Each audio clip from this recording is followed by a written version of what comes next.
Hello, and welcome back to Blindsided Whitetails podcast. Today's episode, we're talking to Eric Miller.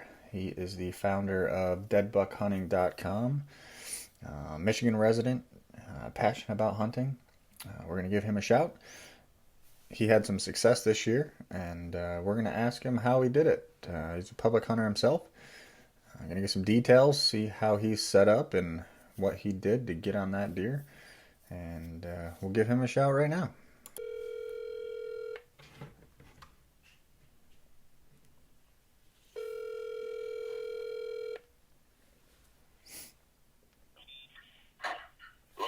Hello, is this Eric? It is.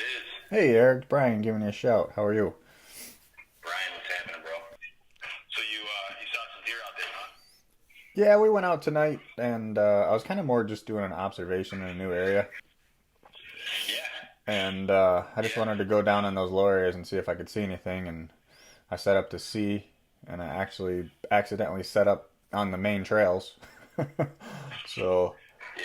it worked out. I just kind of got stuck, so no biggie there. It's always good to have deer around you. Sometimes you just get stuck later and you want to be. It's cool to just watch them sometimes, you know? That's what I love, man. I keep a tally. So I've been out pretty much almost every night since opening day, but I just keep a tally on what I've filmed and what I've seen. And I've had, I think the tally's up to like 600 deer. 600, I think it's 606 deer I've seen in the field this year on camera. So it's a good time. Is this public land or Yeah. pressured land? It's all public. Also, Blindsided Whitetails is all basically set up to broadcast that Michigan still has good deer. So we focus mainly on public pieces. I mean, everything changes, especially in public, because you could have a piece all to yourself, and then one person shows up, they can push all those deer in a different area and basically either push them on private or ruin the public. So it's constantly adjusting. But yeah. I mean, like I was telling you in my message the other day, dude, I don't really feel like I ever need any private land because of all the public there is. I mean, there's thousands upon thousands of acres, Right. hundreds of thousands of acres around us, you know what I mean? Uh-huh. And I've got spots where I never see people go. You know, I hear people bitching all the time, there's just too many hunters on public land, and I'm thinking, well, you're not going out there and exploring, you know? So No, I'm with you. I really am. yeah, I mean, it's amazing. I haven't even scratched the surface where I'm hunting. So I'm hunting state game area. Have you ever hunted that? I haven't been into it, but I will be lying if I said I haven't pulled it up on the maps. Yeah. It's incredible. There's thousands of deer in there, man. Yeah, there's so many pockets. Like, I tell people the same thing basically that you said, I have so much land that I haven't touched that I want to get to, that even if I had private parcels, like, I don't think I would go to them. Because every time I get opportunity, it's like I have stuff lined up back to back to back. Like, I need to go look at this. I need to go scout this. I want to go see what's happening here. Like, this looks like it's a pinch or it's a funnel off bedding right here. And if nobody's in here, there's going to be a monster buck laying in there. So it's Sure.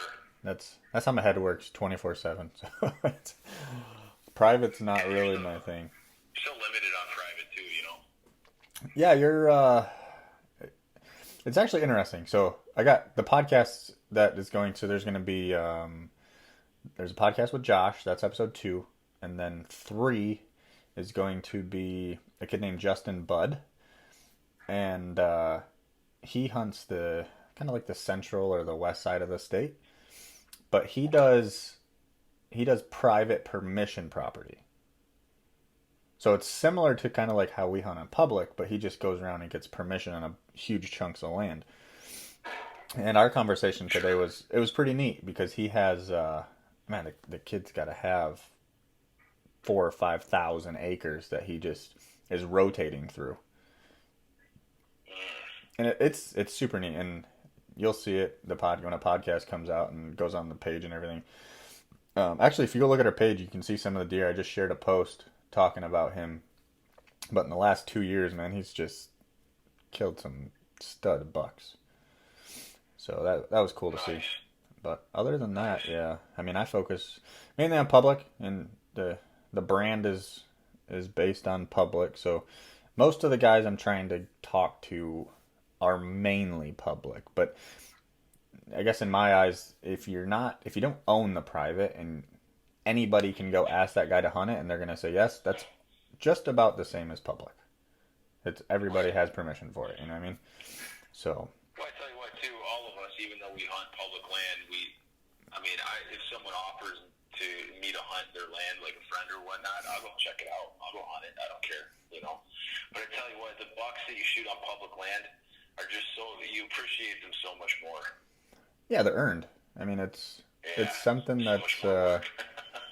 I mean, and with what you kind of said right there on the private, like I've had several offers for private, or hey, I'm not seeing the deer on my land, let's check it out, and or you want to come hunt with me, and then you kind of just talk to them without even going there, and you're like, you're not going to see anything on that piece of land this year. Like you already blew all the deer off of it by what you did. So that's a main reason that I don't even do private, because I don't know who's hunting it or what they did, or I have a better chance of just going and finding public out myself. Right. Right. So yeah, I feel you on that piece. But hey, we've been talking good stuff already, so let's just keep this rolling. I was And going to say, we should probably... let's start by talking about the deer you got recently. We'll start it off that way. What I guess let's talk about the setup, how you went about finding the location, and kind of what built just to build up to the deer, like the whole process. Like how'd you get to that point? How'd you find that spot? What made you sit where you sat? Was it luck, or was it because you were looking at bedding? I mean, just tell us the process. What'd you see? So this actually was a two-part process. The hunt before I killed that buck, I actually made a wrong turn. I didn't have my compass with me, and I thought I was going to the east, but I was really going to the west, right? So I ended up walking into this fence line that bordered the public to private, right? And I'm sure everyone that's listening right now that hunts public land, you guys all know that a lot of the times the deer that you shoot, it wasn't just one hunt. You had a bunch of hunts before that to where you figured out where this deer was going to be, where you should be, and then finally you get the deer, right? So this deer took me 2 hunts. I just so happened to walk into the spot where I decided I was going to set up for my next hunt, okay? So I walked right into this fence. The wind was wrong at the time, so after I saw this fence, I decided I was going to go back to where I originally planned. However, when I was looking at this fence, I had this like intuition that I really needed to really look at this spot before I left, right? So this fence itself was about 7 feet tall, had barbed wire on the top of it, okay? And it was going from the street, the main street, all the way down to the next main street, maybe a mile long, right? And most of this fence was intact. Well, the spot that I came up upon had twisted barbed wire. It had a spot where the barbed wire was broken. It had a tree laying on the fence. Okay? So I started looking around. I started seeing rubs and I see some deer tracks, and I'm thinking, okay, well, it looks like I just found a funnel, little area where these deer are hopping this fence from the private. Okay? So I logged it on my phone on Onyx, and I went and did my original hunt. I got my Onyx out, and I went east and did my thing out there. Well, the next hunt, I said to myself, I'm going to go sit on this fence, just see what happens, see what I can see. And it was a morning sit, and got out there. It was like probably 5 in the morning in the dark. Got out there, set up, and just waited. Just sat there in my like little meditative state where I'm not moving, I'm not thinking, I'm just waiting. And roughly around, I would say 9 o'clock, I saw off in the distance. I saw, when you see the deer moving through the trees, you see their silhouettes, and you feel that adrenaline spike go through you. It's like, here they come. Yeah. So I sat back and I'm huddled up against a tree, and I use a tree saddle, okay? So at the time I was using Lone Wolf climbing sticks, and I just kind of sat alongside this tree, crouched down, and just waited for these deer. As I saw them come out, one of them was a buck. It was a nice 8-point. Okay? And this buck, he walks out, he starts rubbing one of the trees, while the other doe she's just kind of, she's just grazing, doing her thing. Well, this buck, dude, I lose sight of him. And it's funny how deer are. They call them the ghosts of the woods, This buck jumped this fence without me seeing it or hearing it. It was like it walked right through the fence, bro. Whoa. And next thing I know, this buck is coming right for me. I mean, literally right towards my tree. And I'm thinking, oh, here we go. My adrenaline's just pumping. And he gets about 10 yards from me, and he sees my climbing sticks, right? And he does one of these looks where he looks at the sticks and just slowly looks up the sticks and then sees me. And he's staring right at me, and I'm not moving, right? I'm just looking right at this buck. And he kind of like second guesses what he's doing, but he still kind of starts walking, and he's kind of crawling underneath one of these trees, right? And I got him. I had a crossbow at the time, so I had him in my scope. I was just waiting for him to get underneath that tree. Well, he caught my wind right when he was going under that tree. So he, gave a little grunt and ran about 25 yards and stopped, turned around quarter broadside to look at me, dude, and I just let him have it right then and there. I mean, it was like it all happened so fast.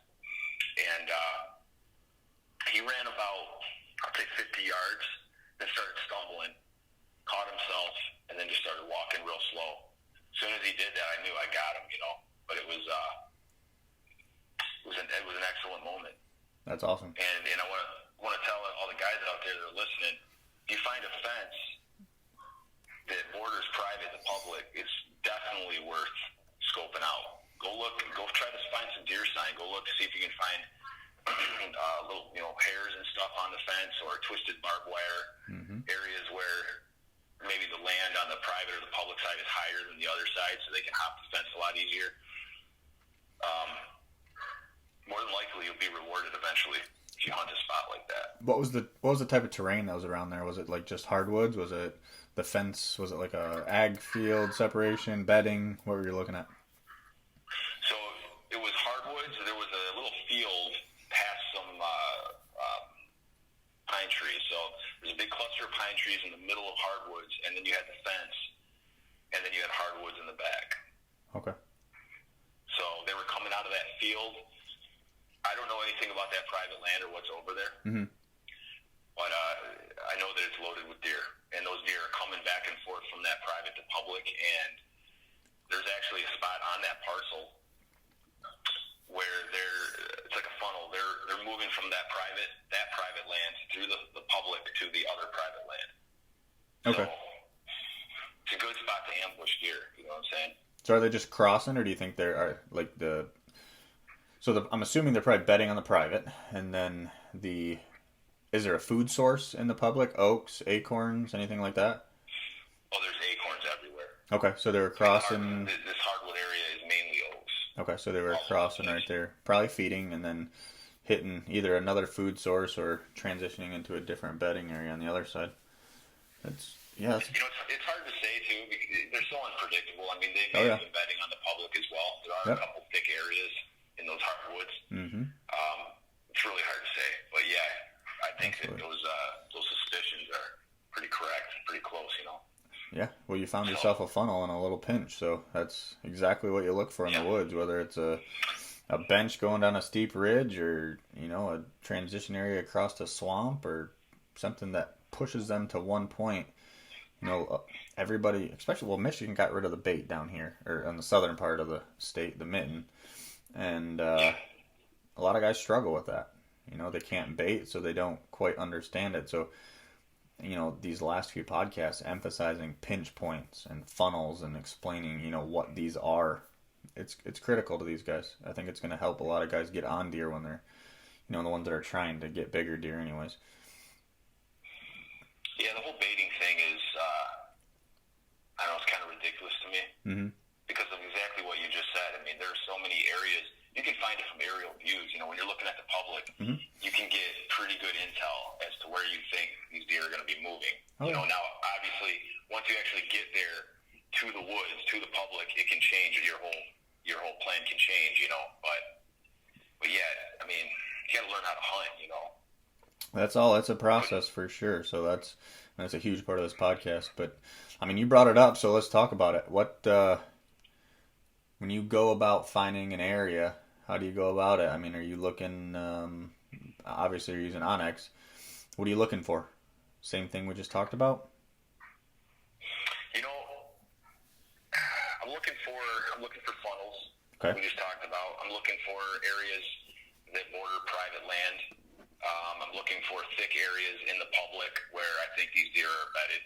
Edges and I'm looking for cattails and phragmites, especially later season.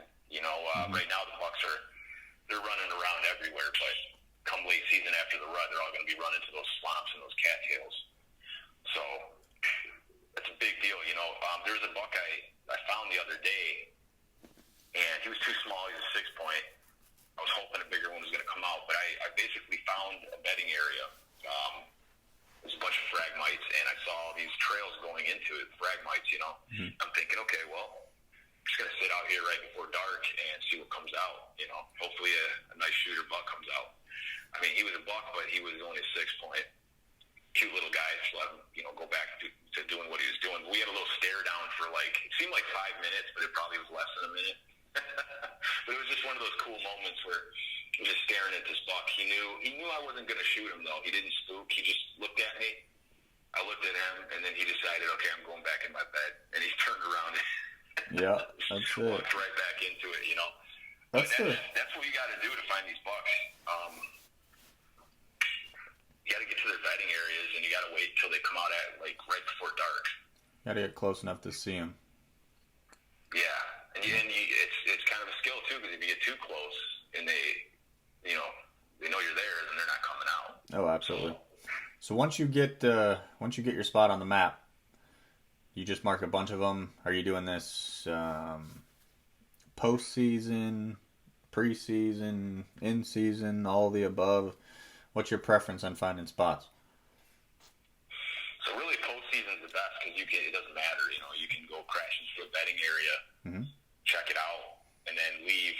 You know, you don't want to do that during the season or preseason at all. Mm-hmm. You want to stay out of those bedding areas, but postseason you just crash through the woods, check everything out. It's really the best time to scout. If you're going to scout during the season, make sure you have some pretty good scent control going on. Make sure you don't molest the bedding areas. Really pay attention to trails and really beat in trails. Try not to walk through them.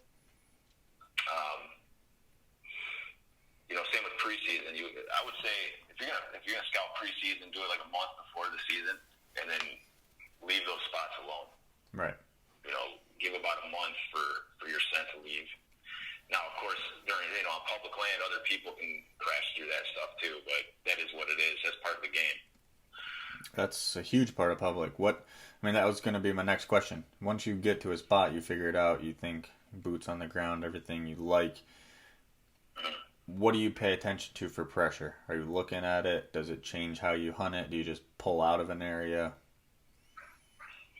Well, actually, when I run into hunters, I'm extremely friendly with them. Uh-huh. They're out there just like I am, and I don't get frustrated or anything. It is what it is. I find, though, that a lot of the spots that I pick, I just don't see anyone. Okay. There's the public that I'm hunting, I'm not going to get in specifics as to where it's at, but it's 7,000 acres. Right. So to think that everywhere you go there's going to be hunters, that's just not true. There's a lot of areas you can go, you just won't see anyone, period. So if you're seeing tree stands or sign where hunters are coming in, you just kind of pay attention to determine if it's this season, if it's recent, fresh, and then if it comes to the fact that it doesn't look like they've been in there anytime recently, you just kind of push back and hunt it? Well, to be honest with you, I don't think it matters, bro. There's thousands of deer in there, and they're already afraid of their own shadow. They already know there's hunters and they're hunting them. So when I see trail cams or I see footprints or I see a stand, I also look around and I see big tracks. You know what I mean? So I wouldn't let other people discourage you at all, because because those deer are still there and they're still moving around. They're walking around those stands when those people aren't in those stands, you know. Right, so kind of just push back closer to the bedding so you know that you're getting to them in daylight. I get what you're saying. Yeah. Yeah, I mean, yeah, absolutely. There's all different things to do. I just want to stress, though, that I've heard so many guys say that there's just so many people hunting public, they don't want to bother with it. And it's just simply not true, man. There's so much land. Yeah, that's so a much huge land one. out there, and you can only hunt a certain amount of land. You're only one person, you know. That's absolutely it, and that's why we're doing this. It's good to get this information out because there is a ton of land in this state, and even though people say that it's overpressured and we don't have the age class, we do.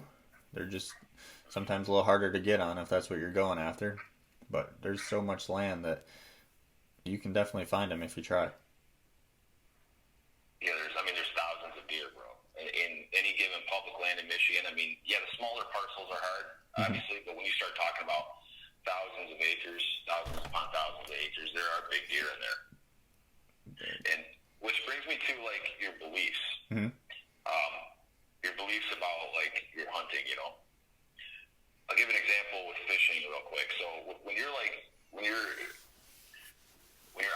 like a new kind of fish that you're trying to catch and you've never caught one before, okay? You got a new lure and you're trying to catch this type of fish. Your confidence is low. You're not sure if you're doing it right. You don't know, but you keep fishing, right?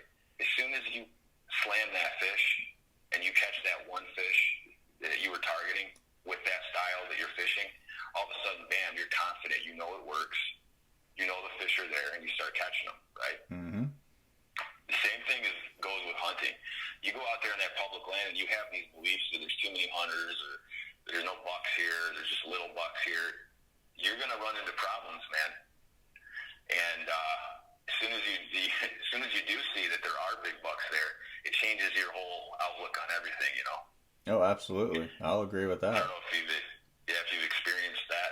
Yeah, I mean, when I first started, probably, I've been hunting since I was a kid. You know, I'm in my 30s now, but probably, let's say for the last 6 years, I've been focusing on public. The last 2 years, when we started Blindsided, we've really been focusing on public. But when I originally started, you know, I was kind of like, what am I doing? Like, there's so many people here. There's no way there's going to be deer here. And then that first year, I saw my first, I would say probably 130-inch buck in the rut on public.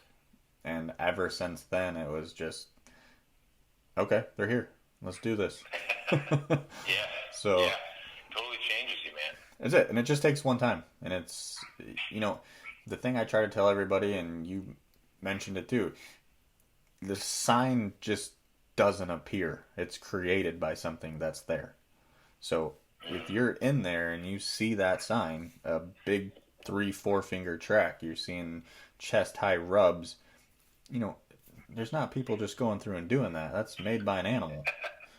Yeah. So use that to your knowledge and follow it back. Maybe you don't get to shoot the deer this time, but you figure out where he's at. You get an encounter. You see him. You know, you get an opportunity. It's one step closer, and that's a win. You know, that's all goes in your playbook. That's right. Yeah, that goes back to what I was saying, to where a lot of these deer that you shoot on public land, there's a story behind each one. There was a hunt to it. It wasn't just one sit and there he was. It was, oh yeah, you know, you saw him once or twice. You saw his tracks. You set up in one area. He was in the other area. You go set up over there. You see him where you were. Yeah, and finally the stars align, and one day you know you get him. Yeah, I can't. It's yours. It's absolutely the truth. I mean, there's parcels that are 100 acres. There's parcels that are 500 acres. There's 1,000-acre parcels. I mean, there's a piece that I hunted for probably 3 years where I knew there was a big deer in there. I hunted it. I saw the big deer, but I couldn't figure out where he was bedding. And come to find out, the deer was bedding 20 yards from the road, and that's where he lived. And it's, you know, I would have never got to that point if I wouldn't have did an observation sit, or if I wouldn't have went in there and tried to hunt and figure out, okay, I know he's walking here. Let's see if I can see where he's coming from, or vice versa. And it's, it's part of the game. You got to go in. Not every hunt's a kill hunt. You got, my biggest thing that I emphasize is scout, hunt. And sometimes when you go out and sit in a stand, you got a chance of killing something, but you're getting yourself closer so that you can make that kill. Right. So.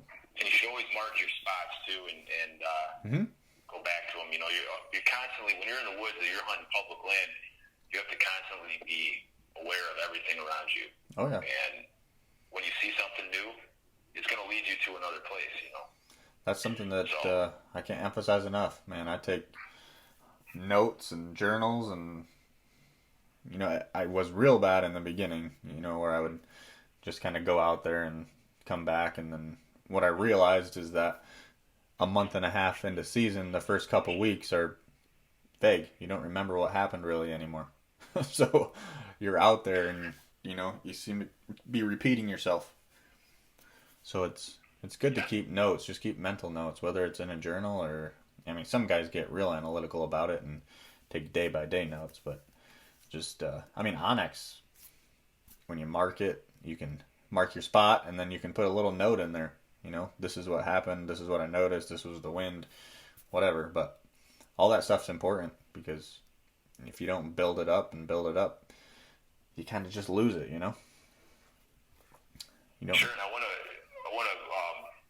comment on what you just said too about being analytical out there.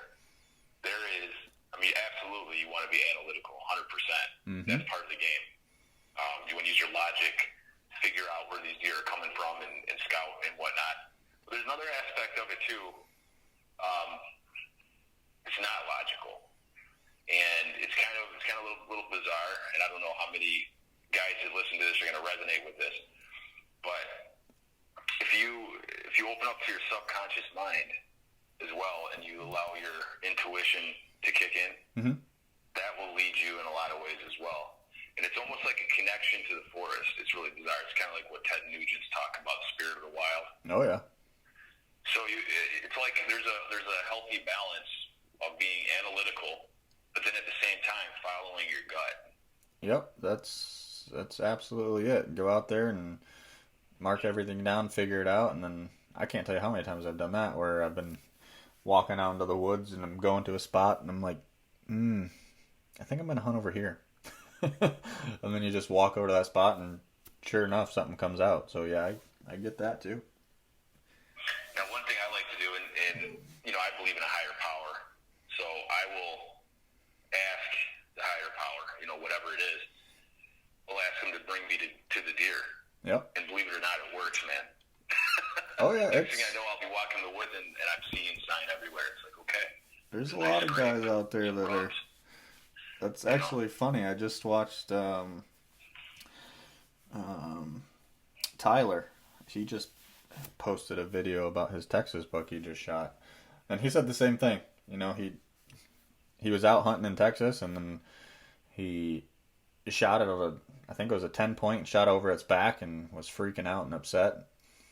And he said he just started praying, and then 10 minutes later, a giant 10 stands up out of his bed and starts making his way to him. And it's, I can't say what it was that did that, but there's a lot of guys that say that, praying helps, so I can't knock it. Yeah. And then however you do it, everyone's got their own way. Yeah, so there's definitely something to connect to out there, man. Call it Mother Nature, call it the spirit of the wild, whatever you want to call it, but you're a part of it. And we have a relationship with these deer. They know that they're being hunted and we're hunting them, and it's been going on since humans and deer have been around. Oh yeah. They're definitely, the more you're out there, the more you get connected too, so I get that. Like, you just want to be out there. Yeah, it's definitely in my DNA. That's 100%. Yeah, you can tell. And the last few guys I've talked to and the few guys I got lined up is, that's one of the reasons that I wanted to get you guys on here. You show it as you're passionate about it. It's not just, I went out and killed a deer and that's the end of it. It's it's life. You talk about all the time. It's what you're building everything around, sacrifices, family, stuff like that. So it's cool to see. Absolutely. Yeah. Very cool to Agreed. see. I guess one other question I had for you is when you go out, I guess how do I want to phrase this here?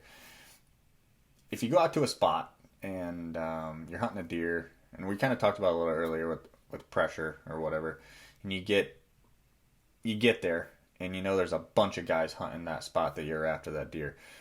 How do you approach it? What's your mental state? I know you talked about there's a bunch of property, blah, blah, blah, but when you come to that area, you're planning on hunting it, you get there in the morning, and you see there's 4 cars there, and they're all in your spot. This is a public land thing. It happens frequently. What do? Do you just move on? Do you go to the next spot? Do you always have a backup? What's your game plan?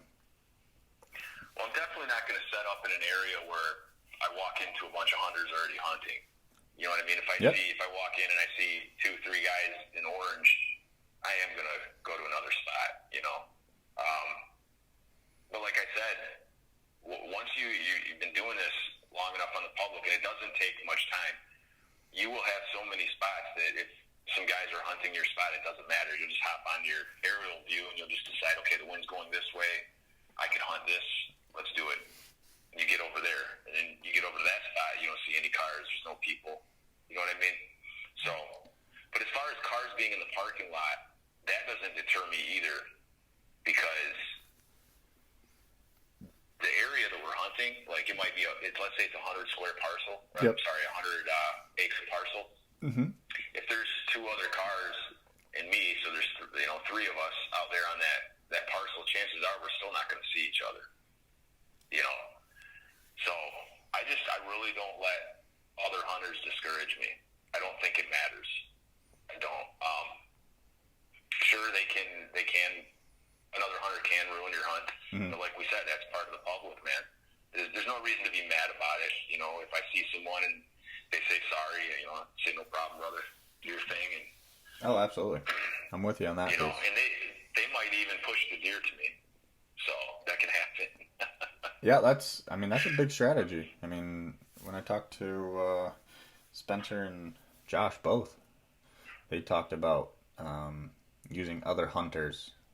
It's not necessarily as funnels, but as deer deterrents, and setting up either between them or using them as movement indicators, kind of like where the deer are going to avoid. And it kind of creates funnels that you wouldn't necessarily see unless you were in there, put your boots on the ground, found those stands, found those entrance points, stuff like that. So, yeah, I can't say that I back out of an area I know hunters are in either. If the sign's there, the deer are there.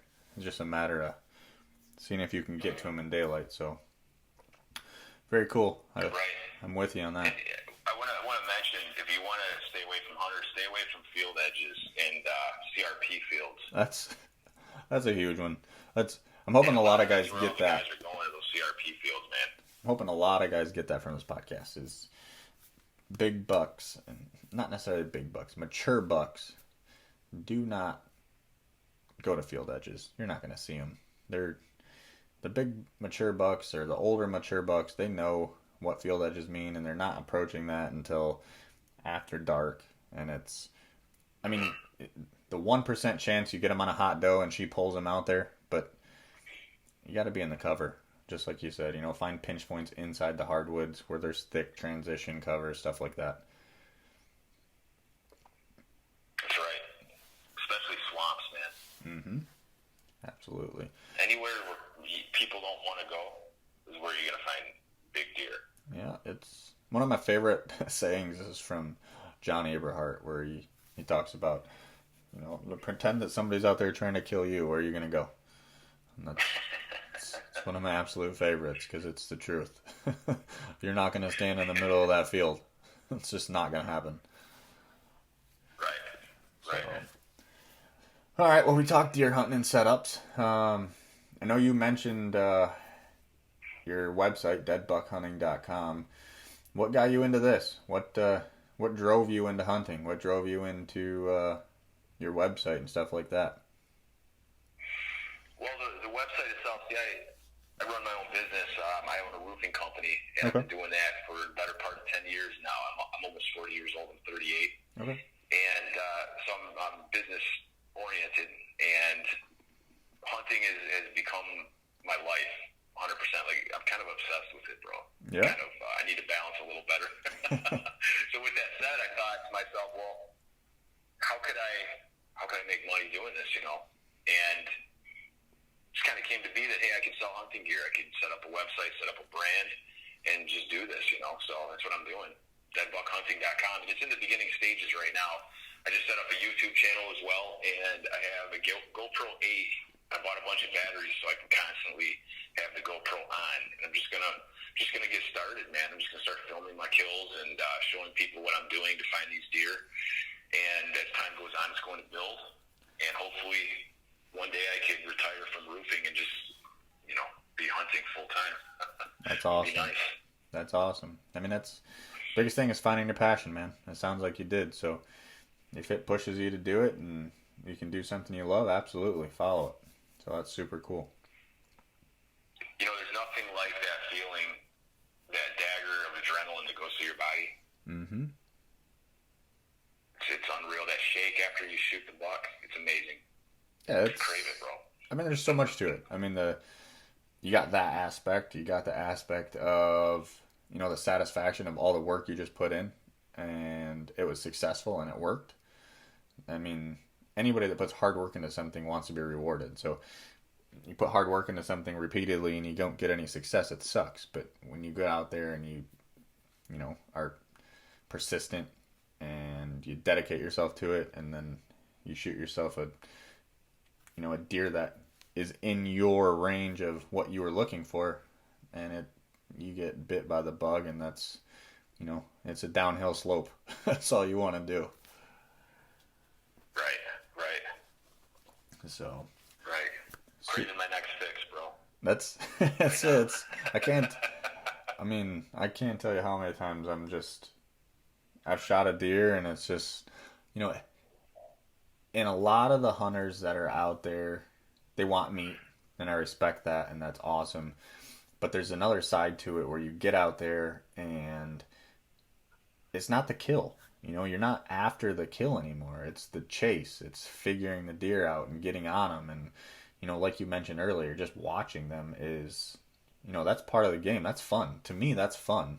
You know, I was telling you earlier, I got so much content I got to put into videos. I don't have time to do it, but I'm slowly releasing these YouTube videos. But, you know, just being able to film these deer, that's just as fun as killing one to me. So I enjoy it. I'm with you, man. It's a passion, and the more you do it, the more you get addicted. So careful out there. Yeah, absolutely, brother. And, you know, I feel like I'm a commando out there too. There's something cool about going out in the woods in the dark with the AR-15, you know. Yeah, that's it. What about, I mean, you mentioned the gun. Are you more of a bow, gun? You do both evenly? What's your thoughts on that? So I have a Raven R26 crossbow, and I gun hunt as well. Next year I'm going to start bow hunting. Okay. But that's a whole other thing, you know. Bow hunting it's a huge skill, you know. So right now I don't want to just start bow hunting and practicing on deer. To me, that's not a good idea. So next year I'm going to practice all year long and start next year, you know, confidently. Yeah, there's a skill set to using a compound, or, I mean, even traditional bows. Those are harder yet, but getting up in the tree and drawing back without getting busted and releasing an arrow and close range, and yeah, it's a different level of the game. I'm with you. Now, I do want to mention something too about crossbows, okay? Because obviously, a lot of bow hunters don't like crossbow guys, and I think that you know, me shooting a crossbow and getting up in a saddle 30 feet in a tree, for me to hear a bow hunter say that a crossbow is too easy, I just call BS on that. I think that everyone out there, if you're a bow hunter and you don't like crossbows, it is what it is. Don't crossbow shame people. Let them do their thing. It's not as easy as you think. That's hunting. You know what I mean? I'm with you on that. It's a legal weapon to kill deer with, so So just let people do their thing. My whole view on all of it, I personally shoot a compound. That's what I'm passionate about, and that's what I love to do. But with that is I can go side by side with anybody with a crossbow, and I can shoot my arrows in any situations and harvest a deer as fast as they would, accurately make a clean, quick kill. Now, I would rather somebody take a crossbow out in the woods that's comfortable in killing an animal with that and confident than bringing a compound out because somebody said that crossbows are cheating or whatever. I don't want to see somebody wound a deer just because somebody said it's cheating. Like, go out in the woods with what you're confident about. Use the weapon that you're going to be able to kill the deer and make a clean kill with. I mean, if you're wanting to use a compound, make sure you practice. Go out and do it. But don't step in the woods if you're not confident with whatever you're using to kill them. To me, that's not okay. Right, and I would also further add that if a crossbow is legal to use, it's not cheating. Oh, absolutely. I'm with you. It's a legal choice, and that's what they get to do. So take it out there. Yeah. Just use whatever you're comfortable in harvesting a deer with. And I like the crossbows. I personally, it's good for the younger generation. A lot of the older veterans and the older folks can't use it. Some women, the kids. I mean, that's a huge one, getting the kids out with it. So I think it brought a lot of people into the woods. So I can't knock them. I think it did good. Sure, I tell you what, the technology for crossbows these days, brother, that Raven's no joke. I've shot it. I shot the 19. I shot the 26. I don't think I'd be shooting a deer at 100 yards like they say you can, but it's 30, 40, 50 yards is incredible. Yeah. It's absolutely incredible. You might even be able to push it to 60 and you'll be all right. Yeah, it's incredible. The accuracy is incredible. So the reason I actually switched to that is because I hunt out of a saddle, okay? And using a crossbow in a saddle is not easy because of the limbs themselves. You got your rope in your way and everything, and it's hard to get the shots in a lot of situations. So that R26, once it's cocked, it's 5.5 inches wide, bro. Yeah, it's 26 inches long. Any shorter, and it would be like the same size as the legal handgun. Yeah, it's legitimately like as narrow as a shotgun. it's incredible. Yeah. It's incredible. Yeah, what's cool about it is I can put it up to my chest like a handgun with one hand, put my eye up to the scope, and I can grab my rope and swing around a tree and still take those shots like that. So there is a skill to it. It's not having a gun, okay, a gun is easy. You know what I'm saying?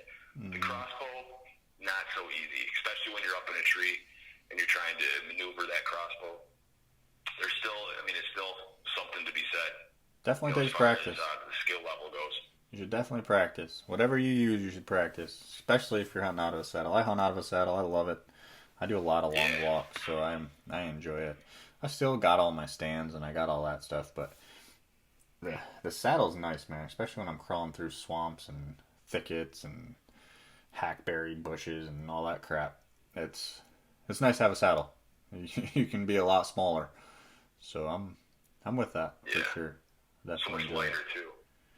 Yeah, it is definitely lighter than carrying a stand. Now I still carry sticks, and obviously my camera gear is not light, but other than that, it lets me be more compact. That's my favorite thing about it. I have an 18 by 20 inch square platform on my back. Nice. That's the benefit. I got rid of my sticks, and there's something you might want to see here. I'll have to send you the video. I did not come up with this myself.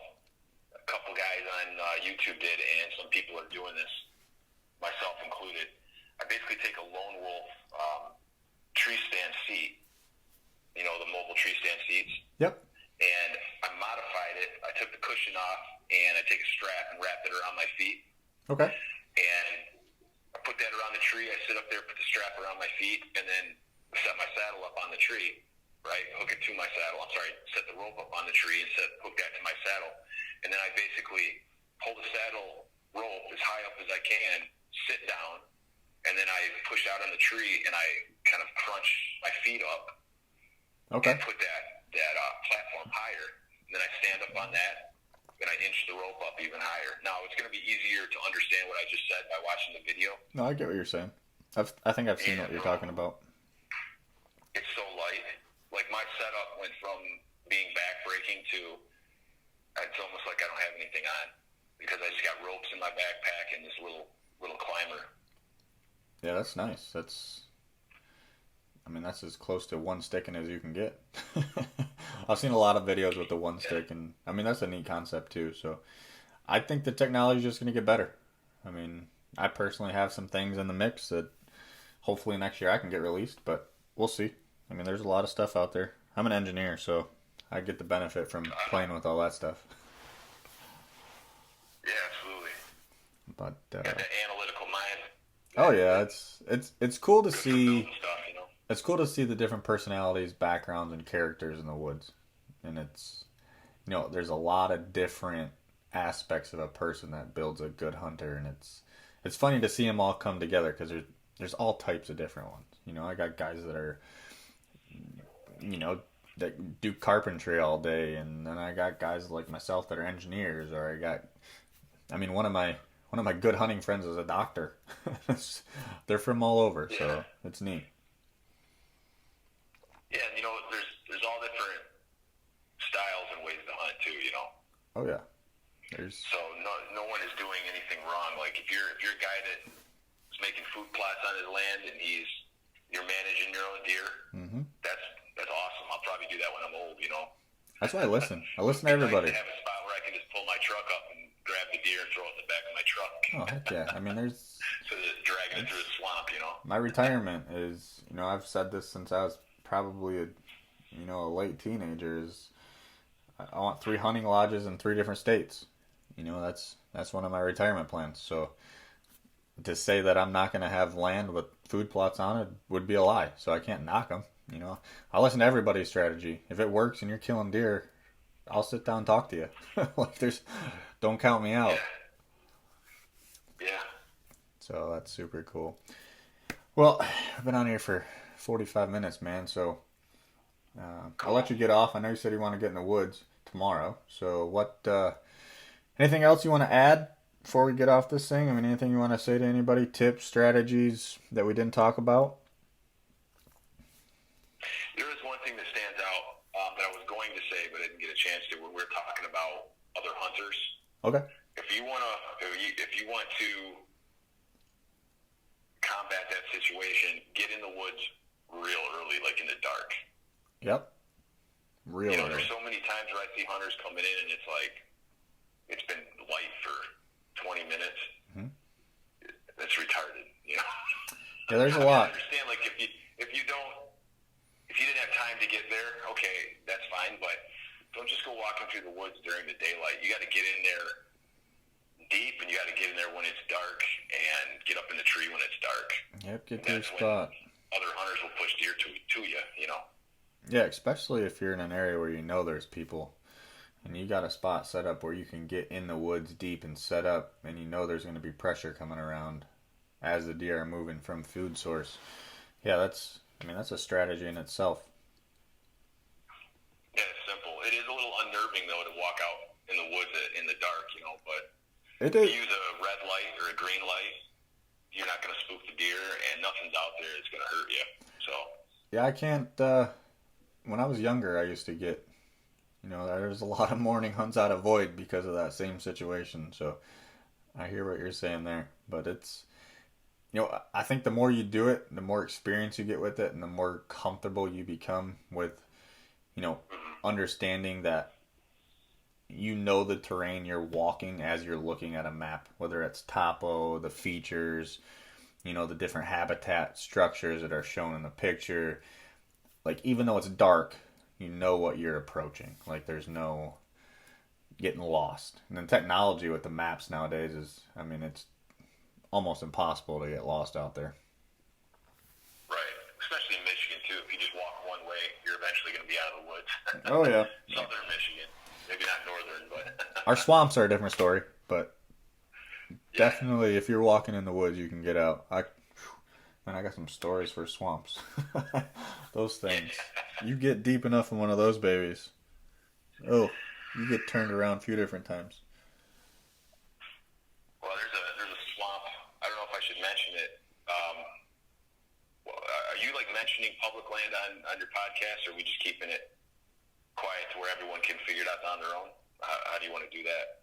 Oh, it doesn't matter. I mean, if you got a spot you want to shout out, that's up to you. I told the guys on here, you don't got to give away your secrets, so you can. I mean, that's totally up to you if you want to talk about an area or just generically talk about an area. Well, I just wanted to bring up because you're talking about a big swamp, Minden Swamp. You ever been there? I have not. You heard of it? I have heard of it. I've never been there though. It's unreal, dude. It's like 5 miles across. It's a swamp 5 miles across. Oh man. Yeah. You'll roughly. It's like 8,000 acres. Something you should probably check out, man. I bet big there's monsters on there. No, I bet that's like something that take you all day just to get to a spot. Yeah, and it's no secret. I mean, it's not like I'm telling everyone a secret right now, Well, that's one of the things that I take from a lot of guys. A lot of these guys that do YouTube channels, a lot of them that do social media marketing, and it's funny that you can literally come on these podcasts and you can make YouTube videos and you can tell these people what to do and how to do it, and they don't do it. So, with a grain of salt, hold on to it. Some guys will take it, but majority of the guys, you'll tell exactly what to do, and then what they do is they default and go back to what they're comfortable with and right back to their old routine.